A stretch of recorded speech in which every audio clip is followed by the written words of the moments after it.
Hello Dark Souls 3 fans, and welcome back to another episode of Methodical Gamer. Today we're taking a look at the Dragonslayer Greataxe. In order to meet the base stat requirements for this weapon, your character will need to have a minimum of 40 points into strength.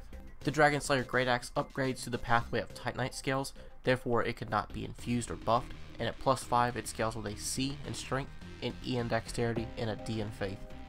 Now taking a look over at the Golden Wing Crest Shield, you can see we have 100% physical mitigation, as well as 75% magic, 50 fire, 57% lightning, and 47% dark. One extra thing to note about this shield is its battle art spell parry.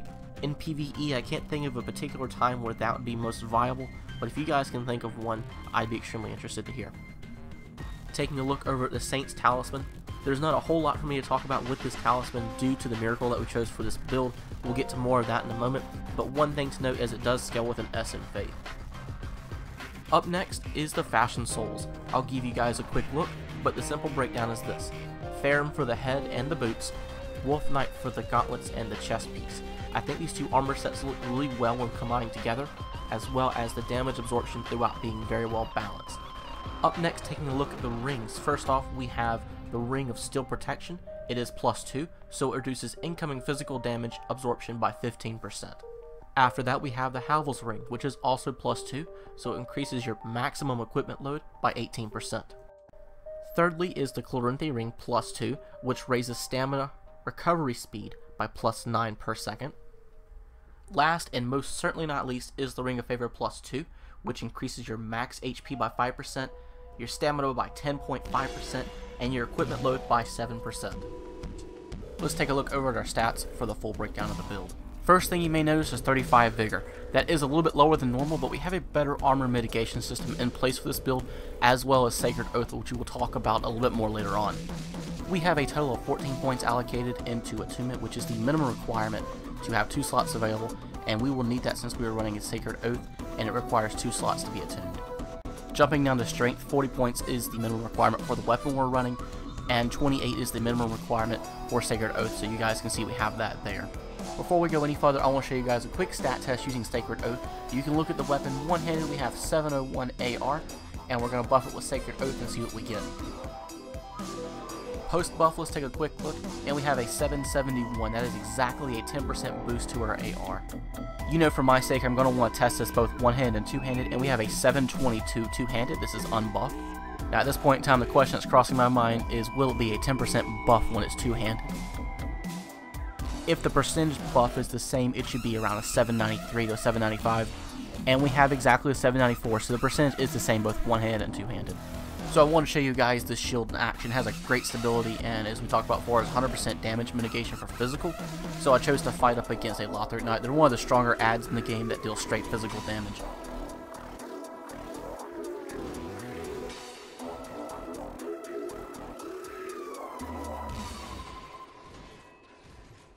So as I was saying, this build can tank damage like a boss.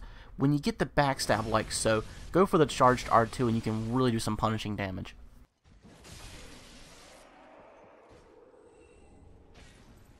Alright, the next thing I want to show you guys is the battle art, how it works for this build. So I'm going to show you up against the Deacons of the Deep. I think this is a great way to show this example. Make sure you activate Sacred Oath before you go into the boss fog. And I want to show you guys just how this battle art nukes the enemy. As you can see, this battle art's an AoE, so it's hitting everything in that little small range, and it's dealing over 1k damage. That is insane. At this point, what I'm going to do is I'm going to let the rest of this boss fight play out, just so you guys can see a little bit more of this build.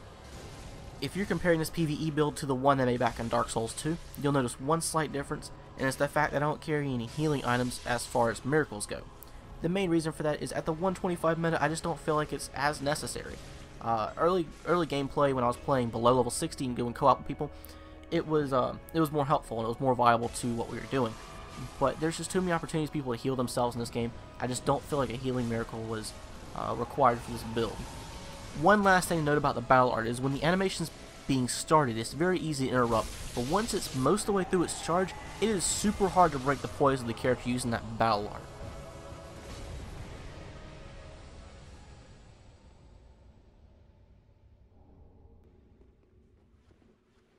Thank you guys for watching this video. The last fight we have here is a 4-man co-op taking on the Twin Princes fight. I thought I'd demonstrate this boss fight in particular because it's one of the hardest ones in the game, and it's one that people summon quite often for. This video is extremely fun to make, and this build was extremely fun to play. I know I've racked up around 70 something sunlight medals just making this video. If you haven't already, please don't forget to click that like and subscribe button.